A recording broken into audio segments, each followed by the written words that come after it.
चलिए फॉर्मली अपने लेक्चर को शुरू करते हैं। आज का जो हमारा टॉपिक है वो ट्रांसपोर्ट लेयर है, जो कि आपके पास ओएसआई मॉडल की और टीसीपी और आईपी की सबसे बड़ी लेयर मानी जाती है। बड़ी लेयर इसलिए इसको कहते हैं क्योंकि इसके ऊपर दो किस्म की ट्रांसपोर्ट होती हैं, जिसमें एक का नाम यूडीपी है और एक का नाम टीसीपी है। और इनका बेसिक आप ये कह लें कि इन सबसे इंपॉर्टेंट कम्युनिकेशन में जो रोल होता है वो इन दोनों ट्रांसपोर्ट्स का होता है। कहीं पे हम टीसीपी इस्तेमाल करते हैं और कहीं पे हम यूडीपी का इस्तेमाल करते हैं। आज के लेक्चर के अंदर हम डिस्कस करेंगे ट्रांसपोर्ट लेयर और उसके जो डिजाइन है उसके इश्यूज डिस्कस करेंगे। मल्टीप्लेक्सिंग, डीमल्टीप्लेक्सिंग क्या होता है, रिलायबल डाटा ट्रांसफर कैसे हो सकता है, फ्लो कंट्रोल और कंजेशन कंट्रोल की डिस्कशन करेंगे। यूडीपी और टीसीपी के बारे में डिस्कस करेंगे। इश्यूज पे यूडीपी पे बात करेंगे, टीसीपी पे बात करेंगे। और this is a chapter number 3। आपने 2 चैप्टर इस किताब के पढ़ लिए हैं। क्रॉस एंड रॉस की ये बुक है। आप चाहें तो इंटरनेट से इस ऑथर की बुक को डाउनलोड भी कर सकते हैं अगर आपको कोई मसला आता है तो। ट्रांसपोर्ट लेयर्स के जो डिज़ाइन इशू हैं, अगर हम उसकी बात करें तो सबसे पहली चीज़ जो आती है वो ट्रांसपोर्ट लेयर के फंक्शंस आते हैं। मल्टीप्लेक्सिंग और डीमल्टीप्लेक्सिंग आती है, उसके बाद एरर डिटेक्शन आएगा, उसके बाद फ्लो कंट्रोल, एफिशिएंसी प्रिंसिपल और एरर कंट्रोल की हम बात करेंगे इस लेक्चर के अंदर कि डाटा जो रीट्रांसमिट होता है वो कैसे होता है, किन चीज़ों की बुनियाद पे होता है। ट्रांसपोर्ट लेयर क्या है? ये एंड टू एंड सर्विस है, एंड टू एंड सर्विस। अब देखिए यहाँ पे आपके पास 2 एंड सिस्टम्स हैं और जो कि आपस में कम्युनिकेट करना चाह रहे हैं। ये वाला जो एंड सिस्टम है, ये वाला, यहां से जब डाटा जाएगा तो वो एप्लीकेशन लेयर से होता हुआ फिजिकल लेयर से निकलेगा और राउटर पे पहुंचेगा। अब ये राउटर है। राउटर कहां पे काम करता है? राउटर काम करता है नेटवर्क लेयर पे। यहां से फिजिकल लेयर पे एंटर होगा, नेटवर्क लेयर पे जाएगा, इसकी राउटिंग होगी, वहां से निकलता हुआ अगेन ये अगले राउटर पे जाएगा, अगले राउटर से फिर ये डाटा निकलता हुआ physical layer, data link, network, transport और एप्लीकेशन के पास पहुंचेगा। अब जो ट्रांसपोर्ट लेयर है इसकी रिस्पॉन्सिबिलिटी होती है कि यहां से डाटा को ले और यहां पे जाके डाटा को छोड़े। Transport layer is end to end service. Service required at source and destination system. ये सोर्स सिस्टम है और ये डेस्टिनेशन सिस्टम है। अब इनके बीच में इंटरमीडिएट के ऊपर जितने भी होप्स हैं वहां पे ट्रांसपोर्ट की जरूरत नहीं पड़ती। देखो यहाँ पे राउटर जो है इसका ट्रांसपोर्ट लेयर के साथ कोई ताल्लुक ही नहीं है। तो जो राउटर्स हैं इसका यहाँ पे कोई भी टीसीपी और यूडीपी इंप्लीमेंट नहीं होता। राउटर का सिंपल काम क्या है? इसने डाटा को रूट करना है, किस बेस पे? सोर्स एड्रेस की बेस पे और डेस्टिनेशन एड्रेस की बेस पे। तो transport is end to end service. And क्या होता है? एंड सिस्टम वो होता है जहां से डाटा जनरेट होता है या फिर जहां पे जाके डाटा रिसीव हो रहा होता है। ट्रांसपोर्ट लेयर के फंक्शंस कौन कौन से हैं? मल्टीप्लेक्सिंग है, डीमल्टीप्लेक्सिंग है, एरर डिटेक्शन है, लॉस डिटेक्शन है। बहुत ज्यादा शोर है यार। मल्टीप्लेक्सिंग और डीमल्टीप्लेक्सिंग क्या होता है? एरर डिटेक्शन किसको कहते हैं? लॉस डिटेक्शन क्या होता है? मल्टीप्लेक्सिंग क्या है और डीमल्टीप्लेक्सिंग क्या है? Among application and process at and systems. अब मल्टीप्लेक्सिंग क्या है? आपके कंप्यूटर पे multiple applications eight a time open होते हैं। लेट्स से आपने गूगल क्रोम लॉन्च किया हुआ है और उस गूगल क्रोम में आपने यूट्यूब भी खोली हुई है। YouTube is an application. उसके साथ आपने ट्विटर खोला हुआ है, ट्विटर इज़ एन एप्लीकेशन। तो ये मल्टीप्लेक्सिंग जो multiple program at a time आपके कंप्यूटर पे ओपन हो रहे हैं, ये ट्रांसपोर्ट लेयर का एक फंक्शन है। ट्रांसपोर्ट लेयर ये ओपन करवा रही है। एरर डिटेक्शन, एरर की डिफरेंट टाइप्स होती हैं। एरर क्या है कि आपने 1 भेजा था और रिसीव जाके 0 हुआ है, या फिर आपने 0 भेजा था जाके रिसीव 1 हुआ है। This is called bit error. और ये एरर को डिटेक्ट करती है आपकी ट्रांसपोर्ट लेयर। मतलब राउटर पे ये डिटेक्ट नहीं होगा, ये डिटेक्ट कहाँ पे होगा, जाके रिसीविंग कंप्यूटर पे डिटेक्ट होगा कि वहां से 1 आया था और यहाँ पे आके वो 0 रिसीव हुआ है। लॉस डिटेक्शन करवाती है ट्रांसपोर्ट लेयर। लॉस डिटेक्शन के अंदर क्या आता है, if a packet is loosed due to the buffer overflow. Intermediate device के ऊपर जो आपका राउटर है वहां पे बफर बना, बहुत ज्यादा पैकेट्स वहां पे इकट्ठे हो गए, पैकेट लॉस हो गया किसी वजह से। अब वो लॉस को डिटेक्ट करना कि पैकेट वाकई ही लॉस हो। समटाइम इट्स हैपन कि पता ही नहीं चलता कि कोई बिट इसमें से मिस हो गई है कि नहीं होगी। 7 बिट भेजी हैं, 6 बिट रिसीव हुई हैं, तो इस लॉस को डिटेक्ट भी आपकी ट्रांसपोर्ट लेयर ही करती है। और उसके बाद फिर रिकवरी करवानी है। लॉस तो हो गया, एरर डिटेक्ट भी हो गया, पता चल गया हमें कि हमारा डाटा लॉस हो चुका है, तो उस केस में क्या है, डाटा को रीट्रांसमिट किया जाता है, उस बिट को रीट्रांसमिट किया जाता है, उस पैकेट को रीट्रांसमिट किया जाता है, रीट्रांसमिशन।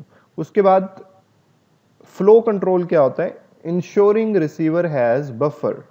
लेट्स से आपकी एक डिवाइस है जो सिर्फ 2 MB डाटा पर सेकंड रिसीव कर सकती है, उससे ज्यादा नहीं कर सकती।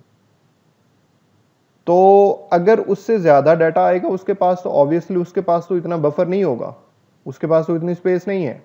तो ये बात इंश्योर करना कि जितना डाटा हम रिसीवर को सेंड कर रहे हैं, क्या रिसीवर के अंदर कैपेबिलिटी है कि वो इतने डाटा को रिसीव कर सके। This is called flow control. Congestion control के अंदर क्या आता है, इंश्योरिंग नेटवर्क हैज कैपेसिटी। इस बात को इंश्योर करना कि आपका जो नेटवर्क है उसमें इतनी कैपेबिलिटी है कि अगर आप 4 MB का डाटा इकट्ठा ट्रांसफर कर रहे हैं, 10 MB का डाटा, 10 GB का डाटा आप ट्रांसफर कर रहे हैं, तो क्या आपका नेटवर्क उतने डाटा को बियर कर सकता है कि नहीं कर सकता। That is called congestion control. Flow control में यूजर को चेक किया जाता है, जो रिसीवर है उसके पास बफर है कि नहीं है, और कंजेशन कंट्रोल में हम चेक करते हैं कि नेटवर्क के पास कैपेसिटी है कि नहीं है।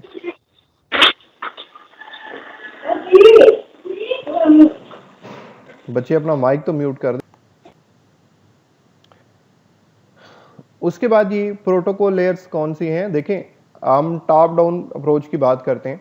एप्लीकेशन हमने पढ़ी, एप्लीकेशन के अंदर HTTP था, FTP, SMTP, P2P, DNS और स्काइप थे। और ट्रांसपोर्ट के ऊपर सिर्फ 2 ही प्रोटोकॉल्स हैं, एक का नाम TCP है और दूसरे का नाम UDP है।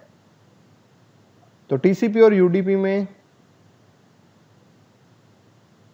डिफरेंस क्या है ये हम ऑलरेडी पढ़ चुके हैं। मजीद फर्दर अगर इसके ऊपर कोई डिबेट होगी चैप्टर में तो हम उसको वंस अगेन डिस्कस करेंगे। उसके बाद ये इंटरनेटवर्क लेयर है, उसके ऊपर IP है, सो ऑन।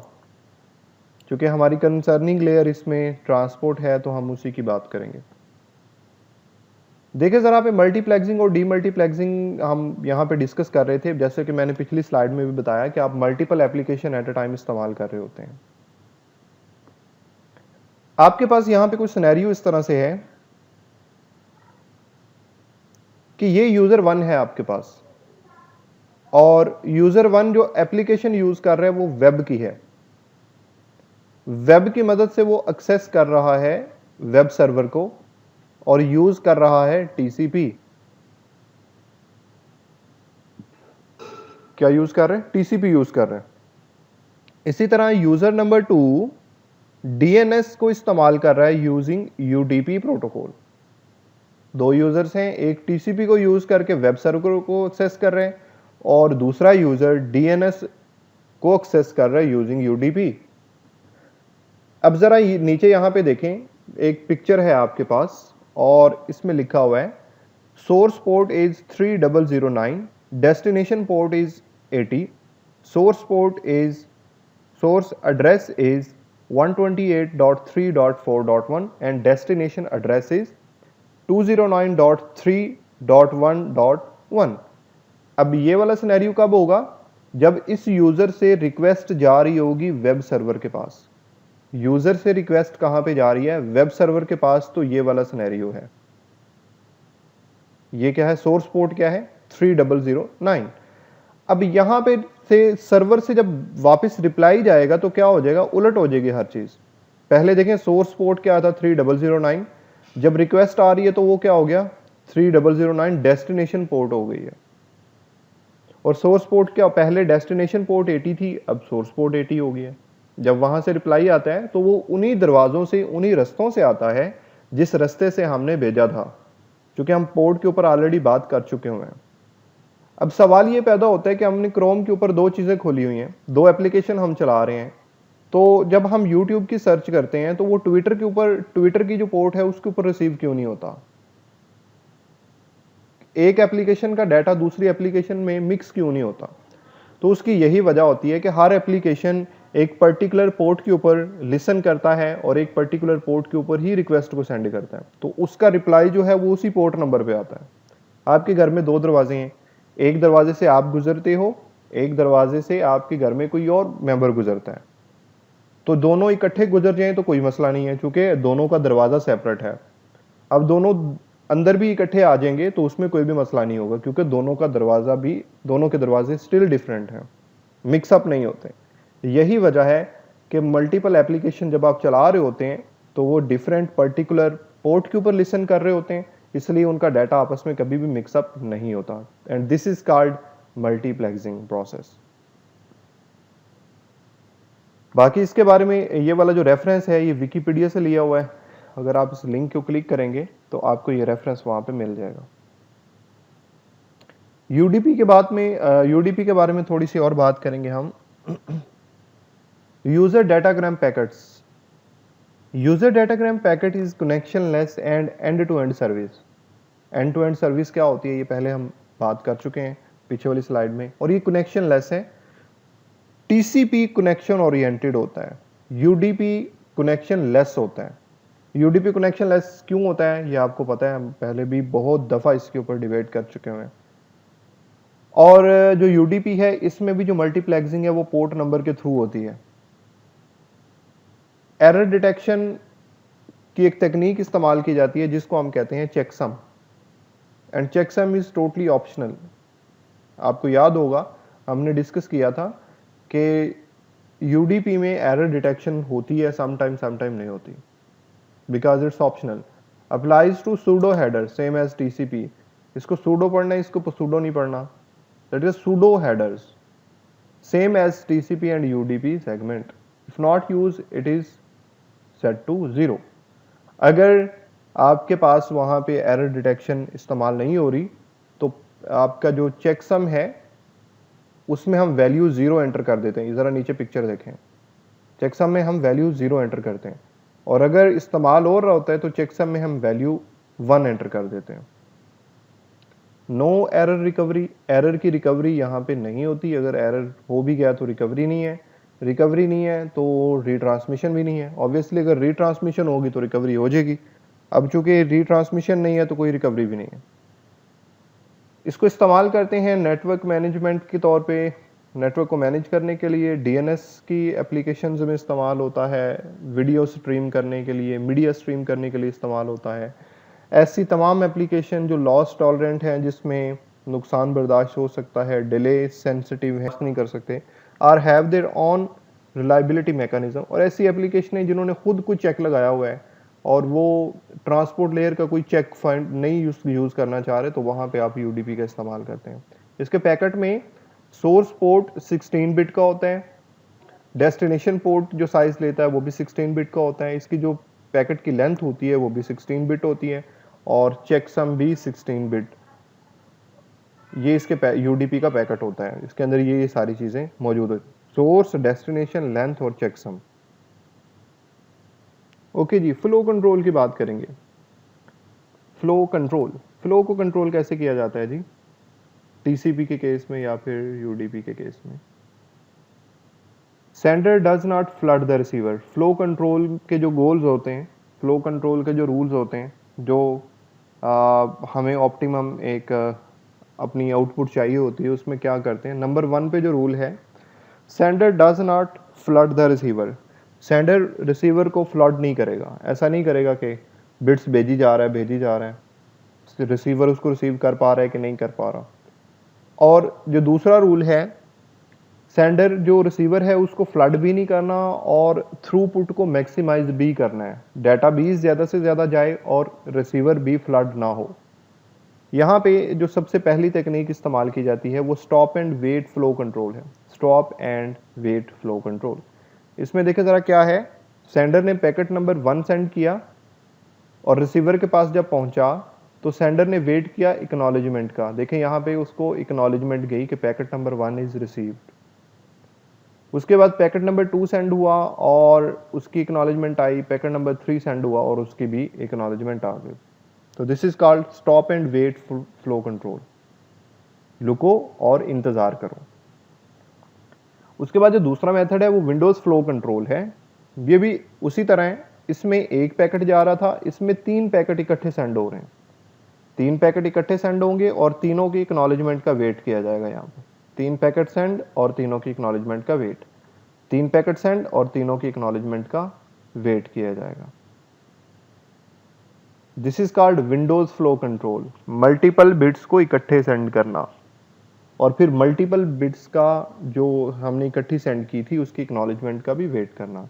बाकी फार्मूलाज हैं, लेट देम बी।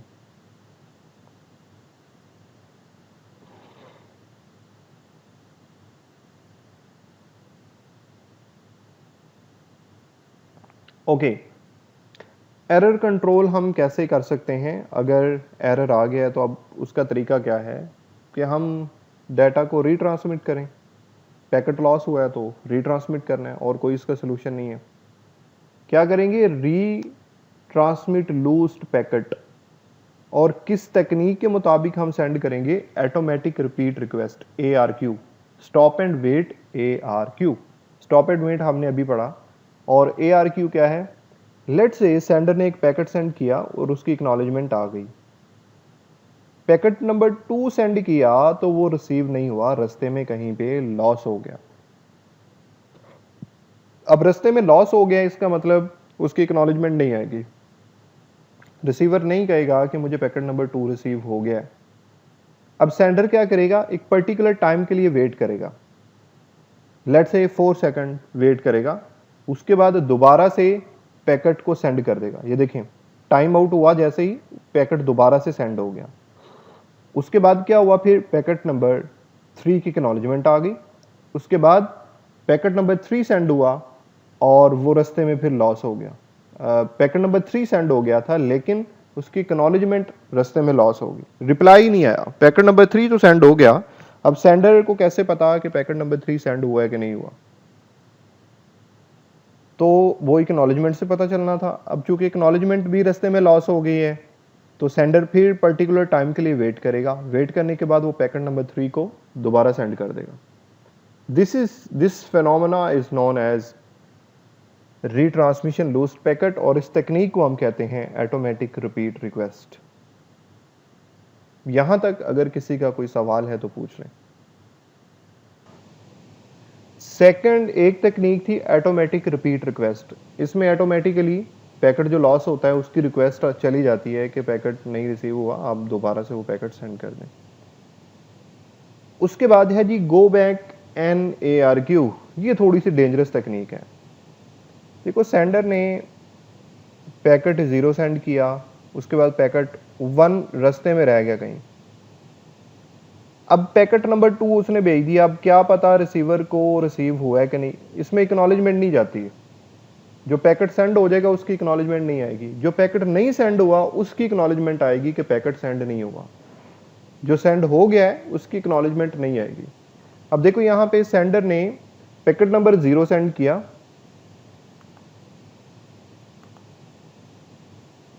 सेंडर ने पैकेट नंबर 0 सेंड किया तो ये पैकेट सेंड हो गया। उसके बाद जब उसने 1 सेंड किया तो ये रास्ते में पैकेट कहीं पे अटक गया, सेंड नहीं हुआ। उसके बाद 1 के बाद सेंडर ने अपनी तरतीब के मुताबिक पैकेट नंबर 2 भेज दिया। तो जैसे ही रिसीवर के पास पैकेट नंबर 2 गया, रिसीवर ने एक नेगेटिव एक्नॉलेजमेंट भेज दी। Negative acknowledgement. इसका मतलब ये था कि आप पैकेट आउट ऑफ ऑर्डर भेज रहे हैं। अब क्या करो, अब वो जो पैकेट नंबर 2 आया है, रिसीवर ने वो पैकेट डिस्कार्ड कर देना, उसने अपने पास सेव नहीं करना। उसने कहना है पहले क्या करो, पहले मुझे 2 वाला भेजो, फिर मैं 3 वाला रिसीव करूंगा। अब क्या होगा, जो सेंडर है वो 0 से दोबारा शुरू करेगा, फिर 1 भेजेगा, फिर 2 भेजेगा, फिर 3 और फिर 4। देखिए नेगेटिव एक्नॉलेजमेंट जो गई, उसके बाद क्या हुआ, पैकेट नंबर 1 दोबारा सेंड हुआ, पैकेट नंबर 2 दोबारा सेंड हुआ और फिर पैकेट नंबर 3 सेंड हुआ। तो what is the phenomena here is कि जब भी सेंडर पैकेट सेंड करेगा तो on successful receiving the packet there will be no acknowledgement. Acknowledgement तब आएगी जब पैकेट रिसीव नहीं हुआ। सेंडर ने 0 सेंड किया, सेंड हो गया, कोई भी एक्नॉलेजमेंट नहीं आई। उसने 1 सेंड किया, 1 रास्ते में रह गया, अब उसकी एक नेगेटिव एक्नॉलेजमेंट नहीं आई अभी तक। उसके बाद सेंडर ने पैकेट नंबर 2 सेंड किया, तो 2 जब गया तो रिसीवर ने ये फील किया कि मेरे पास तो 0 है, उसके बाद अब क्या करूं, अब 1 आना चाहिए था, ये डायरेक्ट 2 आ गया मेरे पास। पैकेट के ऊपर सीक्वेंस नंबर लगे होते हैं ना, तो वो एक नेगेटिव एक्नॉलेजमेंट दे देगा सेंडर को कि भाई आप you are suppose to send packet number 1, तो पहले क्या करो, पैकेट नंबर 1 सेंड करो। अब सवाल ये पैदा होता है कि सेंडर ने जो पैकेट नंबर 2 भेजा था क्या वो रहेगा या नहीं रहेगा। तो जरा नीचे जरा स्टेटमेंट पढ़ें, receiver do not cash out of order frames. Receiver out of order frames को कैश नहीं करता। कैश का मतलब अपने पास सेव नहीं करता। ऐसे पैकेट्स जो आउट ऑफ ऑर्डर हैं वो उनको डिस्कार्ड कर देता है। Sender has to go back and retransmit all the frames after the loosed frame. Loosed frame के बाद जितने भी पैकेट सेंड होंगे वो सारे डिलीट कर देगा और दोबारा वापस जाके उसको वो पैकेट सेंड करना पड़ेगा जो पैकेट लॉस हुआ है, और उसके बाद फिर सीक्वेंस में वो दोबारा सारे पैकेट सेंड करेगा।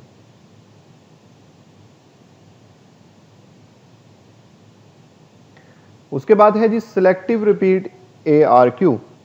इसमें और उसमें थोड़ा सा फर्क है। फर्क क्या है, देखो सेंडर ने पैकेट सेंड किया,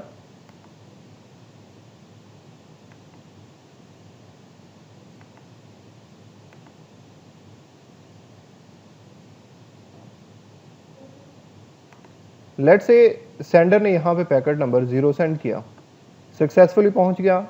पैकेट नंबर 1 उसने सेंड किया, वो रास्ते में कहीं पे अटक गया, पैकेट नंबर 1 सेंड नहीं हुआ। उसने क्या किया, सेंडर ने पैकेट नंबर 2 भेज दिया। अब पैकेट नंबर 2 जब सक्सेसफुली रिसीव हुआ तो रिसीवर ने नेगेटिव एक्नॉलेजमेंट कर दी कि पैकेट नंबर 1 रिसीव नहीं हुआ और पैकेट नंबर 2 आपने भेज दिया। अब क्या होगा, अब सिलेक्टिव रिपीट ARQ में सिर्फ और सिर्फ पैकेट नंबर 1 दोबारा सेंड होगा, पैकेट नंबर 2 को सेंड करने की जरूरत नहीं पड़ेगी क्योंकि receiver cash out of orders frame. ऐसे तमाम फ्रेम्स जिनका ऑर्डर आउट है, 0 के बाद 2 पहुंचा हुआ है, वो 2 को भी रख लेगा। वो कहेगा चलो अच्छा ऐसा करो 1 भी सेंड कर देना बाद में। तो वो यहाँ पे देखो नेगेटिव एक्नॉलेजमेंट 1 की गई थी, उसके बाद 2 की गई और उसके बाद 4 की गई क्योंकि 3 भी सेंड हो चुका था। तो इसमें आउट ऑफ ऑर्डर जितने भी फ्रेम्स हैं वो सेव कर लेता है रिसीवर अपने पास। Sender retransmit only lost frames. जो सेंडर है जो वही ट्रांसमिट करेगा जो लॉस हो गए हैं रास्ते में। Also known as selective reject ARQ। Selective repeat ARQ को सिलेक्टिव रिजेक्ट ARQ का नाम भी हम देते हैं। TCP के हेडर फॉर्मेट को डिस्कस करेंगे, ऑप्शंस कौन कौन से होते हैं, checksum, TCP connection management, RTE, principle of congestion control and slow start congestion control. इसको हम नेक्स्ट लेक्चर के अंदर डिस्कस करेंगे।